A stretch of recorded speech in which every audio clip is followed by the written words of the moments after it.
Hello and welcome to Sunrise Cardcast, your one-stop podcast shop for all things hockey cards. My name is Eric Andrews, also known in the hobby as Hammerhawks. And stop me if you've heard this recently, but I am not joined by my co-host Aaron Goldstein, as he is again out of town on a work trip. Instead, yet again stepping up in Aaron's absence is Upper Deck product manager Billy Celio. Billy, again, thanks for joining me, and I feel like we might need to upgrade your title from friend of the show to part-time co-host. I mean, he better watch out. You take a rest, and all of a sudden, what is it? Lou Gehrig comes in and plays how many straight games in a row? Like, so that's what it's feeling like. Yeah, you're almost like the e-bug of our podcast or something. So anyway, what we're all here for, of course, is 2022-23, the Cup. The biggest product that comes out every year. Obviously, a lot of excitement and buzz that surrounds that product, and no one on this planet knows the product better than Billy. So, first, like I said, thanks for taking the time. It's always a pleasure hearing you talk about stuff, but the Cup in particular. So, starting off, this one's kind of geared toward newer collectors or those who aren't overly familiar with the product production process. So, kind of with that, can you explain a little bit of the timeline of the cup specifically, kind of why it releases when it does?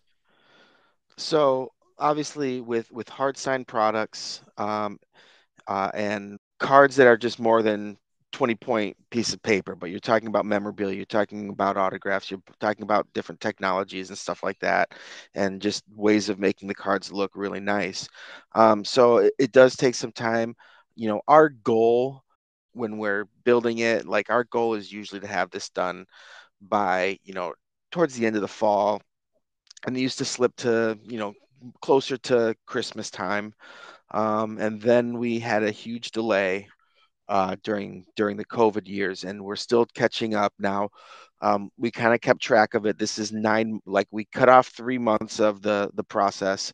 We're hoping each time down the road we can get completely caught up, but we did cut off 3 months, and I hear the future version of this is more on track also. So it just takes a while because again, you're dealing with hard signed product. You're dealing with a lot of there's a lot of things that could go right and wrong with this product that you have to, pay close attention to be able to pack this type of product out. Yeah, no doubt. And, it's like that for a lot of products, but the cup in particular, there's so many moving parts, like you said. So, of course, one thing that we always love hearing about is the design of the base set and the rookie cards for the cup. So, what was the thought process behind the designs for those this year? So, we wanted to have the cards give it a nice, clean, elegant look, and then we also wanted to, like, the memorabilia is kind of put to the side. It kind of gives you more area for signing, but what it also does is, we have it. These parallel out to like a shield version, and like instead of just having like a little crumped head on the top of a card, and then the shield, and then the autograph. Because of that, because of that, we have everything placed. It kind of makes it gives an appropriate amount of space to all the elements of the card that we're looking for. And like I said too, we really wanted to, like, it's funny because I saw a lot of comments about the rookie auto patch, and that people were kind of like, oh, once you see it with the foil, once you see like how the foil shines and how much of it there is, I think you'll be even more impressed than what you see on a digital version on a computer. So I really like the design. I think it came out well. I think it's clean, and I think it looks like a Cup rookie auto patch. Awesome. Yeah, I remember you talking about the RPAs last year, kind of that similar mentality of giving room for especially the photo to kind of shine through as well in the Yeah. design. And yeah, I think that's a really good decision.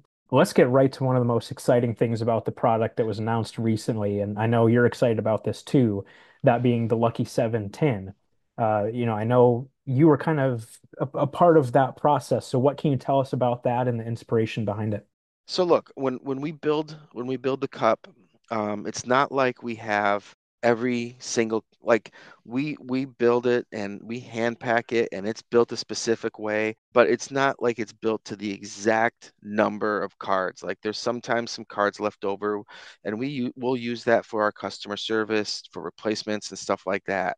And so when we were getting down to it, I just kind of asked the question, how many case hits do we have that are kind of extra? And they're like, well, we have this many. And I was just like, hmm. So there's a lot of people that were talking about, oh, well, great, you took 7 case hits out of the system to do this. We actually took 7 case hits out of more of customer services hands than anything. So I was like, well, let's do kind of like a box. Some people call these kind of boxes like God boxes or whatever, and I'm just like, well, there's seven 99s this year. And when you get a 10, it's only 6 cards, but like you get a booklet card, and that's like it's almost like having 7 cards in there. And I just started thinking, I'm like, well, why don't we put all 7 99s in one tin? And then it's just like seven, there's all like lucky and stuff like that with the surrounded the number 7. So I'm like, well, let's just, kind of call it a lucky 7 box. And I'm like, let's go into even more detail. And I had to sit there and flip through, me and one of the other workers flip through all the rookie auto patches and find the actual number 7 out of 99. So all the cards in there are the 7 out of 99 RPAs of those guys. Yeah, it's a super cool idea, and I really like that attention to detail specifically, like you just said, getting the 7 out of 99 for each card, I think is just a really cool little added touch. Would you say that, something like that is something that we could see moving forward for future years of the Cup? Look, we're always looking to do some, you know, innovative things. Our competitors have done some innovative stuff as of late. And to be honest with you, I was tired of them getting all the headlines for giving somebody 15,000 or whatever dollars of tacos from Taco Bell, or coming up with a negative number so you can just add more low parallel number parallels and stuff. I wanted it to be fun. I wanted it to be whoever gets that 10, it's going to be an amazing experience for them. And that's the whole thing, is you want to have somebody have an amazing experience. It'd be great if it's on someone records when they're opening it. It could be a breaker, but it could be at a shop. What I would love is if somehow it like happened at the National or at the Expo or something like that. Or it could be like the Crosby RPA that we put in buybacks, and some kid opens it up on Chris as a Christmas gift, and does that. So I hope it goes to someone that's going to appreciate it. And by the way, when I say goes to, like, I don't know if you noticed, those were actually my hands packing the tin. I jokingly say, just look for the Adidas jacket, and that's Billy. But so we pack it, and these boxes are put onto packets because the cases are built someplace else. So we just have a pallet full of all the case hits. We have a pallet full of all the other different levels for this pack out set. So I have no idea where it went after we put it in that tin. Or we put it in the tin, we put it in the box. The box is put on a pallet. It's mailed off to our vendor. Our vendor then packs those things out. So I already read the comments. Oh, it's gonna go to a breaker. Oh, it's gonna go to this person or that person. We have no idea where it's going, to be completely honest with you. Like I said, I just hope it goes to someone that appreciates it and loves it. Yeah, no doubt. It's very, very cool, and I'm glad that you mentioned your future career in hand modeling is Yes, exciting to see. I So, I sent a picture of David Duchovny when he's in from Zoolander, where he's got like the glass around his hand. I sent a few text messages out to people who were commenting about my hands being in the video.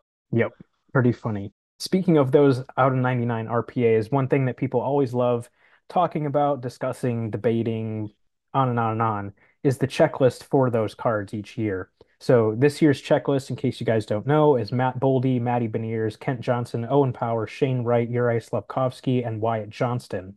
So what can you tell us about the process of determining those players? And then, another thing that people might not understand is kind of the timeline of that decision. So with that one in the process, those decisions are made. So we actually have an early form. What a lot of people don't know is like Austin Matthews rookie year, those cards, his rookie cards and rookie auto patches came day two of pack out. Now, luckily, we don't usually do the case hits till one of the later days, so we had to hand spike in all of the Matthews because they came in so late, but we were ready to put redemptions in there. And you don't want to do that with your top rookie. So we decided a long time ago, or after that year, to do an early form of the rookies. And usually you can figure out who's going to be the hype guy, who people are looking forward to seeing and stuff. So a lot of times, most of the 99s are on that form. I usually leave a space on a future form of rookie cards, like half are built early, half are built later. Like it has to do with like if your holdovers, just like series one and series two, where you're doing the holdovers and then you do the new skating rookies. It's like that. And then I'll usually leave a spot for like a somebody else. Now, I'm kind of surprised no one's really said anything. The fact that usually there's only 699s, and this year we did seven. And the reason being is Wyatt Johnson obviously came on strong at the end of the year, and we had his card initially slated to be a 249.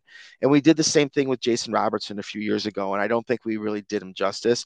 I mean, it was great because it was more Jason Robertsons for the collectors out there and a little more affordable than getting a 99, but he's definitely a talent that deserves a 99. So we decided to change him to a 99 instead of a 249, and so that's why there's seven this year is for that. But like I said, you just kind of you get a feel for some of the guys. You see where the hype is. You see who's got a lot of potential.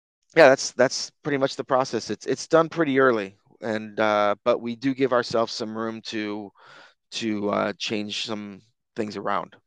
That's cool. Yeah, I noticed the Wyatt Johnston inclusion when I was looking at the checklist this afternoon and thought that was interesting. So yeah, cool to see that you guys were able to make that happen. One thing I always really enjoy highlighting with the cup each year is the new content that's in the product. So I'll just list some of those new additions for this year, and then you can share what inspired their inclusion and if there's anything else you want to talk about with them. So first one up, logo marks. Logo marks, I kind of saw a really cool design one time, like a picture. So it was like all shiny and stuff behind the back. So I'm like, well, let's do that with foil. Let's do a big shiny thing with foil in the background. So that's kind of the purpose of that one is kind of a clean card with a big, huge foil logo. We do that a little bit with the Brilliance cards where we have the logo, but I didn't want a shadow box or anything like that. I just wanted it on the card. So that's kind of where that came from. Championship reflections. Championship Reflections, it was supposed to kind of be even more looking like a cup. Like I wanted it to be like the reflection of somebody in the cup, like holding the cup and stuff. And I wanted the card to feel like the cup. Unfortunately, sometimes vendors stop making paper that we want to use because there was a really cool piece. There was a really cool paper that we were looking into, but unfortunately, they stopped making it. But I still think it's a really cool card.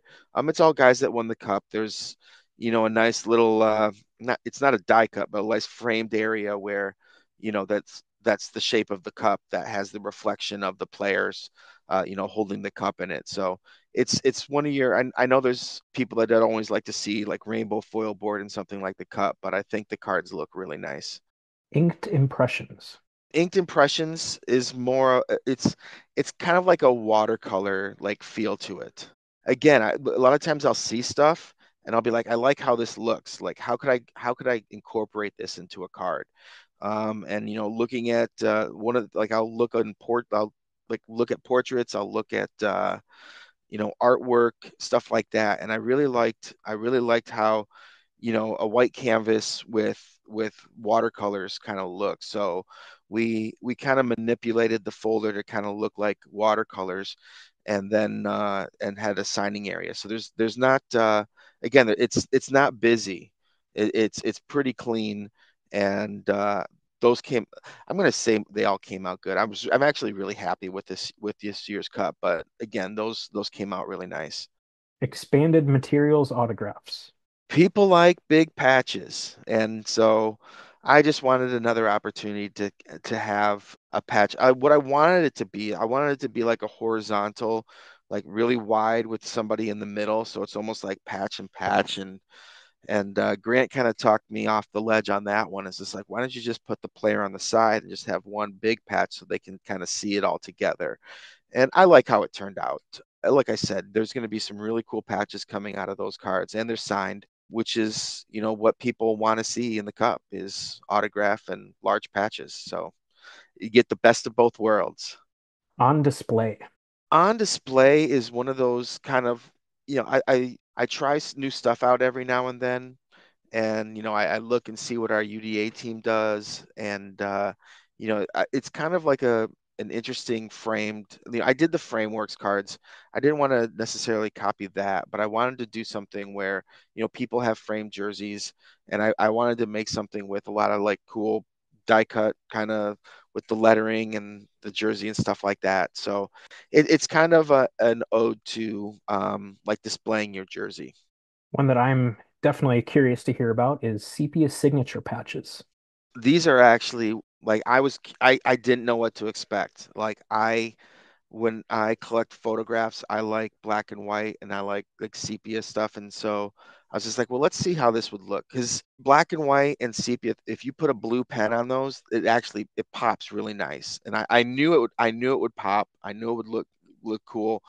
I just, sometimes, posed photos compared to like action photos and stuff, they look different. But that was the biggest surprise of the set for me. That's one like I have to bring this back sometime because I don't want to say I didn't expect it to look that good, but all the cards just look amazing. And that's one that'll come back. It's just a clean, cool looking card. And materialistics. This is one of those cards that I can see being a staple in the cup for many years. I'm very happy with it. I always take pride in my insert names, and I enjoy that one because it's like it's Jersey and it's stick material is sticks, and we spelled sticks with a CKS at the end. No, those cards came out great. I think we've actually put a couple of those up on our Facebook page. There's autographed and non-autographed versions. So I did that from the start so people don't yell at me if I make a non-autographed version of it down the road. But those cards look great. They look like, I mean, I've made cards that are cool in the cup, but that card looks like a cup card. That card looks like it could be in the first set of the cup all the way to the last set of the cup. So huge piece of stick, huge piece of memorabilia, nice little area to sign. You don't need a full body action or anything like that. So there's a nice little picture up on top, and those are easily my favorite. And I think those things will value out quite well. Awesome. Well, you provided a nice little segue there. There are a couple of significant inserts making their return to the cup after some time away from the product, and both of these were sets that date back to 0506, right back to the cup's origins. The first one being Stanley Cup Titleist, and I'll give a little quick shout out to Mitch Grotman. I know he's very excited about these. But for those who aren't familiar, the Titleist cards are jumbo jersey autograph cards numbered to the amount of Stanley Cups the player has won. And the checklist for those this year include Brandon Saad, numbered out of two, John LeClaire being a one of one, Larry Robinson, numbered out of six, and Rob Blake being a one of one. What prompted the return of those cards this year? I've seen a lot of comments where people said they really liked the cards, and we hadn't done any in a while, so I knew there were a lot of players that didn't have those cards. Sometimes it's being able to find room in all the forms and stuff that you're building the set with to be able to do something like that, because it's not a I don't it's not a patch. It's a jersey. So there's not many forms that, you have to find a spot where the width of the card, because you don't want them like sunk down in the bottom. I never like that. I think it always looks horrible. You want something that's set up top that's right there on the top of the card. So, but no, if you think we don't listen, you're wrong. I've heard many people, and I would guess including Mitch and including Jeremy Lee and those guys, talk about how much they like the cards and they'd love to see them come back. So the funny thing is, these actually were supposed to come back last in the last set, but unfortunately, oh, I think we talked about that because it slipped out in the checklist. They weren't numbered correctly. For some reason, they all got numbered to five.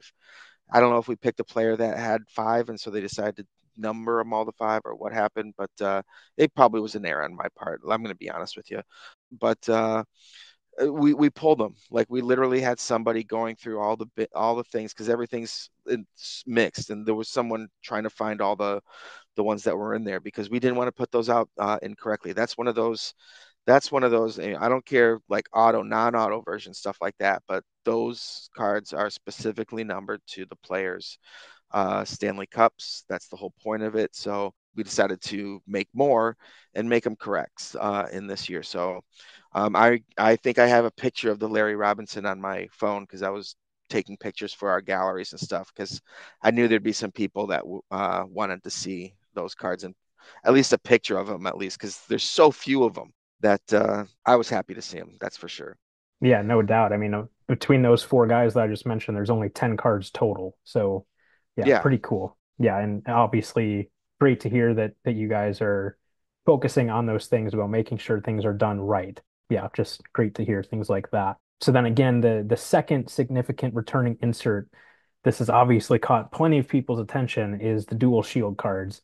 And, any card like that is obviously great, but the checklist is highlighted most notably by the Crosby McDavid dual shield card, which will undoubtedly be one of the biggest chase cards of the entire product. So, what prompted the return of that set in general? And then, if you want to share a little bit specifically about the Crosby McDavid card too. so one of the things with shields is the dimensions. And a lot of times you can't fit two shields, like the old shields, on one card unless you want to cover them up. Now, one of the things with New Jersey's over the past couple years is the shield actually is a little bit smaller than they were about 5 or 6 years ago. So that, along with the leniency, I guess, to cover up maybe a little bit tips of the shield here and there to be able to fit two onto a card. It's so funny because everyone's like, you're not going to see the whole shield. I'm like, you're going to see enough of it. It's going to be there. I don't think people are going to complain that they got two shields on a card. So yeah, that was kind of the thought process. I'm tired of seeing all these other logo men, like dual logo men and this and that, doing all this stuff. I'm like, we've got something just as cool as a logo man that we've been using for years, and I'd like to see if we could go back to doing the duels, and we did, and they look pretty cool. Yeah, no doubt. And like I said, having the Crosby McDavid kind of joining two generations, of generational players too on the same card. Yeah, hopefully we see that card pop up and surface publicly. And something to like those guys don't necessarily do dual stuff with a lot of people. Like they have kind of like their wish list of who they want to be on cards with. So the fact that we were able to have both players on a duel is pretty special. Yeah, no doubt, absolutely. And then for returning content to the product, you kind of alluded to one of these a little bit earlier, but there are a couple of long-standing inserts that saw some shakeups last year, and those changes continued again this year, talking about the honorable numbers and limited logos cards. So for those who might not have heard last year's episode and you explaining the thought process behind those changes, I don't can think you, there was anyone that hasn't listened to the episode. well, I'm just there are, believe it or not, but what? I'm just kidding. Sorry to interrupt. Keep going. no, you're good. Can you just kind of reshare why the veteran honorable numbers don't use jersey numbers and then why some of the limited logos are not signed? We don't want to necessarily like just keep reusing the same honorable numbers over and over and over again. And that's why we kind of shook it up a little bit because it says honorable numbers. It doesn't say honorable jersey number on it. It says honorable numbers. And yes, the tradition of using jersey numbers has been done for many, many, many since the beginning of the insert. But I don't want to say it got stale, but it's just like how many times do you need a 97 of Connor McDavid. Not that we do Connor McDavid all the time. And then they're like, oh, well, sometimes maybe you'll just do 9 instead of 97. Yes, that's understandable, but still the same number every time. So we wanted to kind of just mix it up a little bit, and we've used like some stats or other things associated with the players, and we put that on the card. We literally just say like what that number is. It's not like we just make a number and then you guys have to guess what it is. It literally says what the number represents, and it's an honorable number, whatever that number represents. So that's why we did that. And then for the limited logos, like I'd mentioned last year, there's just some guys that have never had limited logo cards, and limited logo cards are some of the nicest, like most collected cards out there.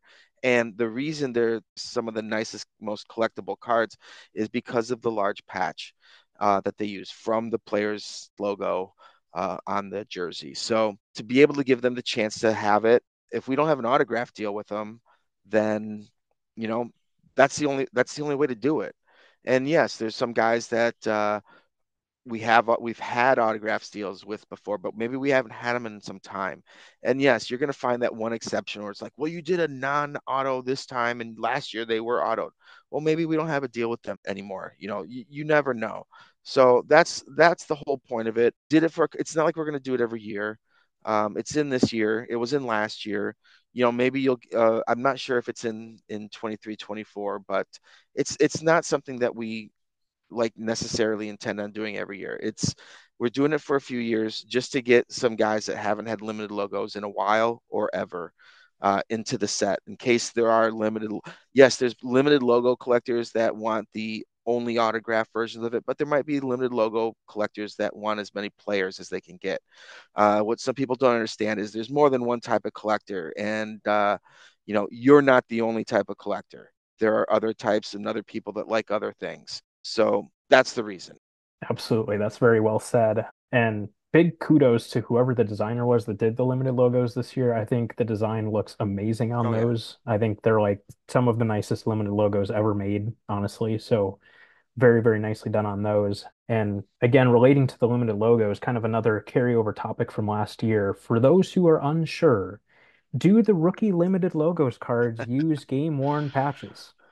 As far as I know, we got all the type on the back of the cards correct this time, because we did a little looking at them. But yes, that is the whole thing. Like that's where you can get a rookie gamer is the limited logos. So those are game worn. Caulfield's was game worn last year. There's going to be doubters no matter what, the conspiracy theorists or whatever. But yes, limited logos are game used jerseys. I'll pull up my brief that I wrote if you guys want to see it. Awesome. One insert I have really enjoyed over the last few years is the NHL collection. And this year's set does a great job of continuing that set line with a very clean and elegant design. And of course, it's impossible to look at that checklist and not immediately notice Gordie Howe. And of course, there was, the preview of one of his cards that went up on your social media, and it just looks spectacular. So, what can you share about the inspiration in general for that set and the design this year? And then, kind of with that, the decision to include someone like Gordy on the checklist. So we make jersey cards, Topps, Panini, they all make jersey cards. And it's so difficult to come up with insert names sometimes that have to deal with jerseys. And I'm just like, well, fashion has like they're kind of like they have collections, and you see they have Fashion Week, and every single week some city has their own Fashion Week. I don't get it. I mean, I'd love to be, I mean, you did see I was a hand model, so I'd love to be able to use that hand modeling and get to go to Fashion Week, in every city every single week and hang out with, the Hadid sisters or, whatever. But so I'm just like, well, it's like a collection. Like this is the Michael Kors collection and stuff like that. And so, you have this is the NHL collection. These are all the jerseys that the NHL has and has available. So that's where the name of the insert came, is just kind of like a fashion sort of thing. And like I wanted them to look very clean and elegant. And this is one of those forms where, you know, we hadn't done like two different types of deco when it first came out. Like we rarely pay for two different types of deco foil on a single card. That's not cheap. That's one thing about the basics that you don't get to see this year, maybe even later, but that's something that had three colors of foil. So it's two colors of foil, different colors of foil, stamped differently. It's very clean. I wanted it to look like a very expensive designer kind of designed it. And then you that Gordy card is sick. Like when I saw it, I stopped. I think I took a picture of every single one of them because I kept telling people if you see one, pull it. Because I wanted to show one with the best mem on it when we posted the picture, and we got some with some nice stitching and stuff. But yeah, that those came out absolutely gorgeous. I I love it. That's one of the top. Like you mentioned the McDavid Crosby dual shield. I honestly think that the Gordy is my favorite card of the set, and I'm not being biased as a Red Wing fan at all. No, not at all. It is a jaw-dropping card, honestly, for sure. Another element of the product each year is the inclusion of the Exquisite and Splendor cards. So, what can you tell us about those product lines this year? Splendor was one of my favorite sets that I've built. People always ask me, which sets do you like the most? That's definitely one of my top three. Sometimes it's number one. Sometimes it might be two or three, depending on what else I'm working on and really like. But those are just such nice cards that we just want to continue that set going because it's a set that possibly could come back. So we kind of wanted to live within something else, just like Exquisite. Everybody knows the cup is the cup because to be able to use the cup, we've said this will be our highest end product. Well, in other sports at the time, we had another set called Exquisite, and that was the highest and in that sport. So we've taken a lot of Exquisite content and put it into the cup. Actually, if you look at a lot of the inserts in those basketball Exquisite sets back in the day, a lot of those inserts are inserts that are now in the cup and staples in the cup because they came from Exquisite. So we still want to keep some sort of Exquisite content in the cup, and we've done that with some rookie cards and some shields and some other like retro versions of the limited logos and stuff. So Exquisite is it's a very important brand, and a big enough brand that it definitely deserves to be in the cup. And Splendor is again one of those high end brands that you know deserves to be in the cup. Absolutely, for sure. As always, there are a number of update cards included in the product. So, for those who are not really familiar, how does that process happen? So there's a timing process. We have to, you know, unless you guys want to wait even more months, there's only a specific amount of time we have to get all the cards in and then to pack them out. And there's players out there that like don't want to sign during the season, and if we miss our opportunity, we won't get them for three-quarters of a year because they're playing hockey. So sometimes we get stuff in late, and that was meant to be in the checklist. I think it's kind of funny. Like a lot of people last year with the limited logos were just like, "Oh my gosh, there's like 15 unsigned versions, and there's only 5 signed versions of the limited logos, or something like." It wasn't to that extreme, but it was like there was so much more unsigned than signed limited logos, and the reason is because you don't need to wait for cards to get signed to get the patches, whereas the other ones you did. You'll see a lot more signed versions this year because it's the previous year's limited logos that didn't get signed. So that's kind of why we do it. And there's some players in there that wouldn't be in this set very much autograph wise if we didn't use the stuff that they turned in late from last year. Like, hey, do you want to see Sidney Crosby autos in the cup? Guess what? We have all of his stuff from the previous year because it came in very late. And there's other players like that too. So probably one of the biggest ones that people are going to be shocked is, and probably we're probably going to get more flack for it, but we still wanted to put the cards out there. Is there's rookie content for Kaprizov in the set, and it's hard signed. We had issues getting cards signed a year or two ago for the set, and since then we have definitely improved our relationship with him. He actually is a very good signer for Upper Deck, and we didn't throw, like, there were a number of cards in the in Kaprizov's rookie year that we just didn't put out because we didn't even have enough labels for him. So we kind of held back the cards, hoping like maybe we can get a deal done. We knew we were close, but we just couldn't wait any longer. That was the whole thing, and I think I've said that multiple times. So there are a number of rare cards because you don't want to sit there and put a redemption out for a one of one card that is like, how are you going to replace it? And the value in that's going to be ridiculous. Well, now some of those rare cards or some of those inserts that you had to choose. Do you want to have, exquisite rookie cards, or do you want to have a signature rendition card of Capri? Like we had to kind of prioritize.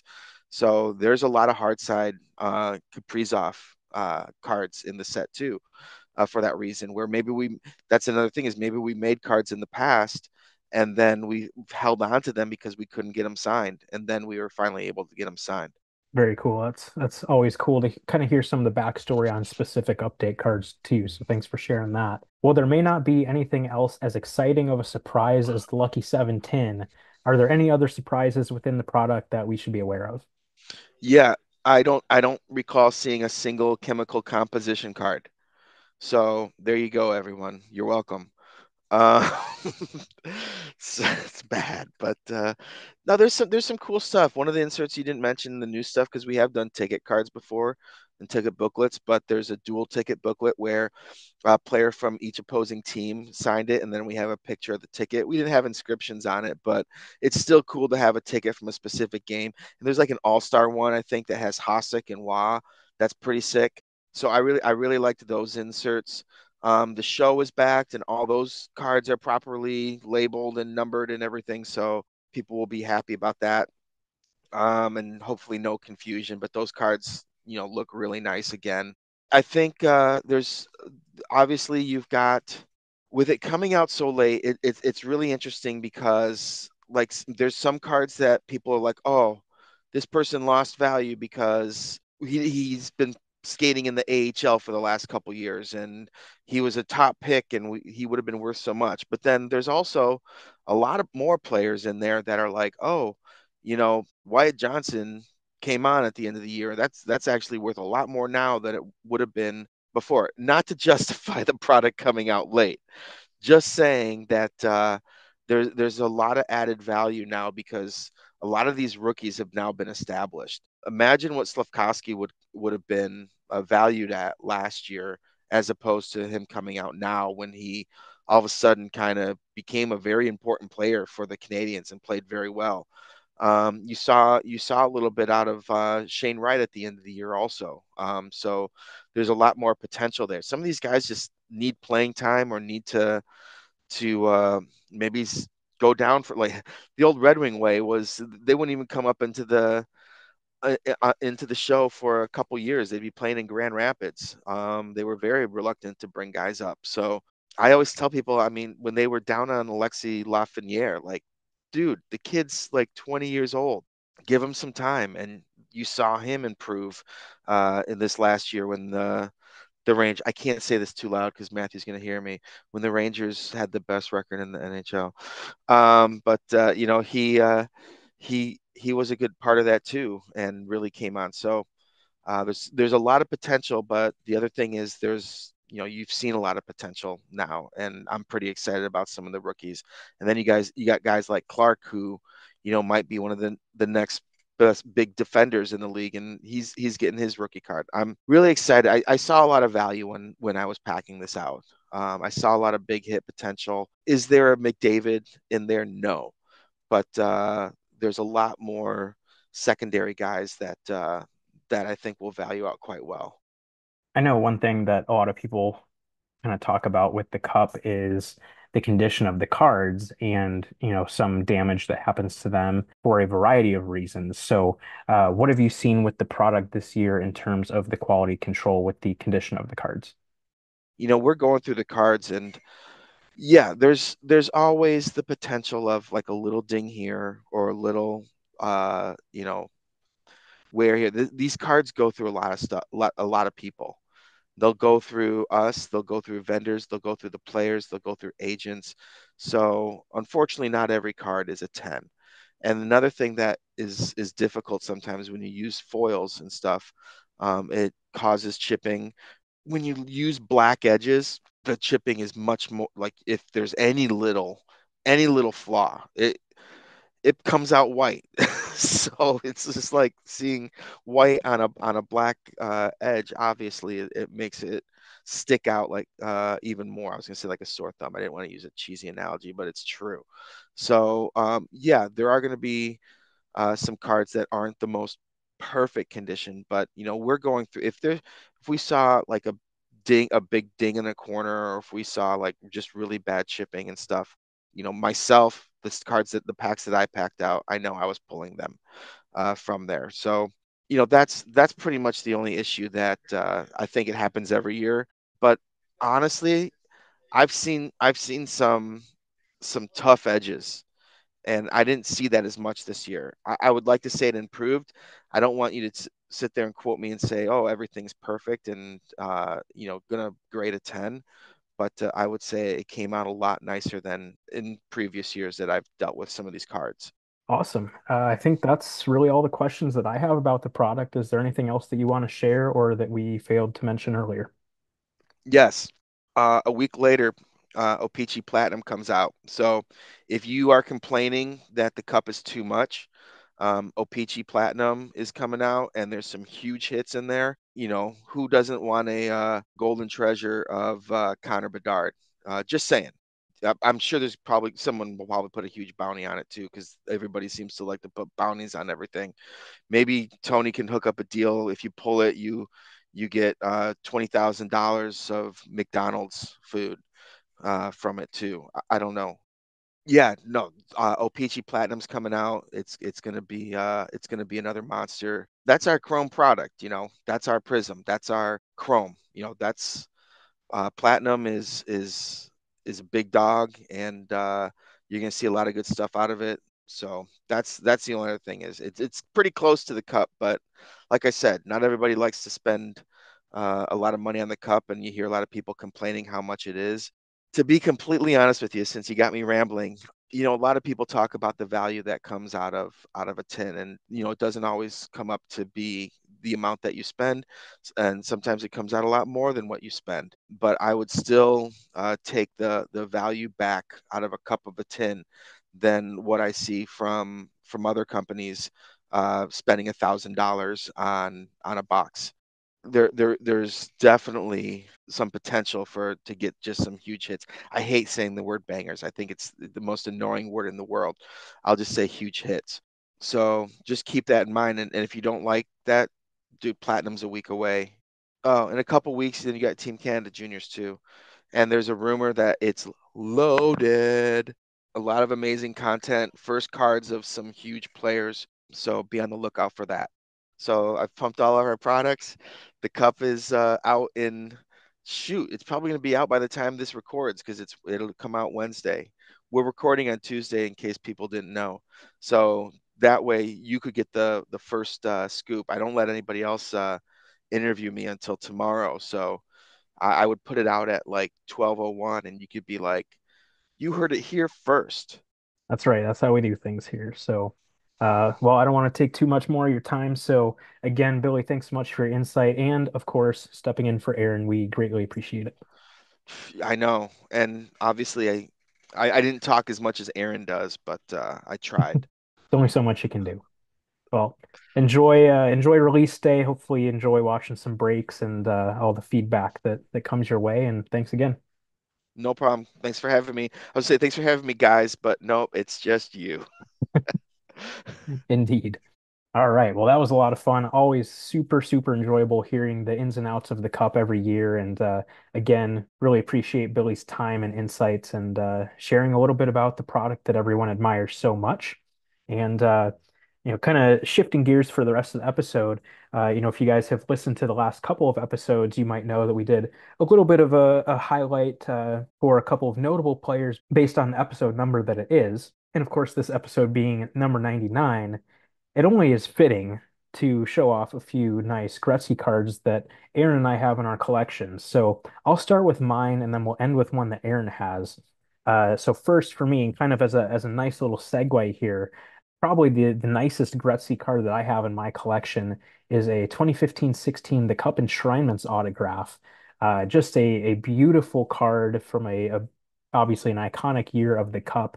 A very nice design on these with the layer of acetate over top and the rainbow foil and of course hard signed auto, all of that. Just a great card of Gretzky and one that I enjoy having in my collection. I'm not sure, honestly, if I'll end up keeping it forever or if I'll end up using it as a trader down the road. I'm open to moving it, but have never like actively sought out trading it or anything like that. Just because it is, of course, a great card. So yeah, but maybe one day something will come along and make sense to move it. But in the meantime, I'm definitely enjoying it. And then the next one that I will share, I'll just keep it to two, and then we'll go over to Aaron's. But one that is one of my very favorite cards in my entire collection is a 2004-05 Upper Deck Legendary Signatures autograph card. And if you guys were around in the hobby back at that time, it's crazy to say that that was 20 years ago at this point, pretty much. That set was just one of the best sets ever made, just because it was literally like all legends of the game. And pretty much all of them had autograph cards in the set. And I just really love the design of this autograph set. I think it's a very elegant look, especially with kind of that bronze coloring of the card. It's not foil, but it's just like a nice kind of metallic bronze ink on the card that just really works well with the card. And then of course the blue autograph on there pops really nicely. And just a nice image of Wayne on the card too. And I remember kind of growing up in that time thinking that that was just one of the nicest looking cards that I'd ever seen. And always kind of wanted to get one day. And I had had another Gretzky autograph in my collection and just said, hey, that's the one I really want. So I sold the one that I had. It was I think a 98, 99 SP Authentic Sign of the Times autograph. Sold that one, took the money from that one to buy one, this copy of the Legendary Signatures autograph card. And yeah, it's definitely one that will never leave my collection. Just a beautiful card and yeah, one that I am thrilled to have in my collection. And yeah, very, very beautiful card. And it wasn't my first Gretzky autograph, not my last Gretzky autograph, but it will probably always be my favorite just because of how nice that card looks and how amazing that product was. So those are the two Gretzky's that I will show off. And then, of course, as you guys know, Aaron isn't here to join me live for this, but Aaron, of course, has an even nicer Gretzky card in his collection than either of the ones that I just showed off. So what we will do is actually play the audio from episode 40, back when he first got this card for his collection, and we can kind of relive that moment and hear Aaron talk about this card in that way. So I will throw things all the way back to when we recorded this segment from episode 40. Yeah, I was forbade to show anyone, and share it for this podcast. Thank you so much. It took every fiber of my being to just hold on to this card and not tell anyone. But yeah, so it's not a Honus, Jonas Wagner card, but it's kind of close. It's a vintage card, and yes, it does fall into the hockey category. But I picked up a 1979. 80 OPG Wayne Gretzky rookie card. It's graded a PSA 1, which that's awesome. I don't care. And yeah, it's my first and only Wayne Gretzky rookie card. I mean, obviously, when you get to know me as a collector and what I collect and my history in collecting, pretty much collecting, zeros. I mean, well, I collected Brodeur and Belfour, so not zeros, but in terms of high-end cards and stuff, it's not my bag, But for me, just picking up this kind of card is just awesome. And it's something that I really kind of had to do at this time, with the recent, flux of pricing that we've seen for all cards, but obviously with Gretzky's, it's just unbelievable. And I both mentioned these historic Gretzky sales over the past, year and a bit. And so that kind of falls down, with these types of cards, like there is that trickle down effect where if this card sells for, 1 point whatever million and then 3 point whatever million, there's a lot of demand for these lower graded cards. I mean, obviously not as much, and the values are quite different between a 1 and a 10, but still, I mean, just the demand for these cards are crazy. And so like, I just decided, you know what, if now is the time to get a Gretzky rookie, then that's fine by me. And so again, it's not the greatest copy in the world. I've seen worse ones. I mean, obviously ones are going to fluctuate like crazy. They're going to go from, this uncentered copy to this one that was literally bitten in half. But I think for ones, it's pretty solid. It's kind of off centered a little bit to one side, and of course on the bottom there as well. But it's a pretty clean copy overall. The face of the card, when I mean face, I mean the actual picture of Gretzky, is very clean. The corners are a little bit folded, all four corners, but they are pointed. They're not super rounded like we can see with these old cards. The face, like I said, as far as the picture, has no creases in it. The back has a little bit of decoloration, which I think is why it was given a 1, because overall, again, when I looked at PSA 1s, a lot of the creases did affect the main picture, whereas this one did not. And so overall, yeah, it's a 1, but it's a pretty clean 1. And so, yeah, I don't mind that at all. It definitely kept the cost down for sure. If the color wasn't affected on the back, then I think it would have graded probably maybe a 1.52. And so I think, although it's a Gretzky and you do pay a significant amount, I think I did get a pretty fair deal. I've seen some ones that are in worse condition consistently go for more, hundreds of dollars more, over $1,000, 1.1, 2, even 3 I've seen. So to get the card for the price I paid was just awesome. I made a deal on Twitter with a guy named Alex, I believe his name was, made an in-person deal, which I haven't done in so long. And so thank you, Alex, for not stabbing me in the parking lot. That was awesome. I know he's a fan of the podcast, so I'll give him a little shout out there. So yeah, really good deal. I know that he recently got a really good deal on these Gretzky's actually. So he definitely turned around and sold them at market value, or a little bit under market value, to be honest, but definitely gave me a very fair price, which is all you can ask when dealing with a guy like Alex. I know he trades and sells a lot of cards. It's definitely a really, really smooth deal. If anyone wants to deal with him, just give me a shout on Twitter and I'll definitely point you in his direction. But overall, just a great deal, great card. And yeah, it's one of those cards that you just know it. The color, it's a Gretzky rookie. It's great. I'm not really a big rookie card collector. When I look at my collection, I have Ovechkin's, Crosby's, but it's the victory versions. But that's fine by me because it's still a rookie card. But with Gretzky, it's like you only get one kind of rookie card. I mean, there's two, but they both look the same. So it's like there's one rookie card, and you've got to get it. So it's just a really cool card, and yeah, I really enjoy it. It's going to be one of those ones that I hang on to for a long, long time. It's the Gretzky. He's the great one. So amazing.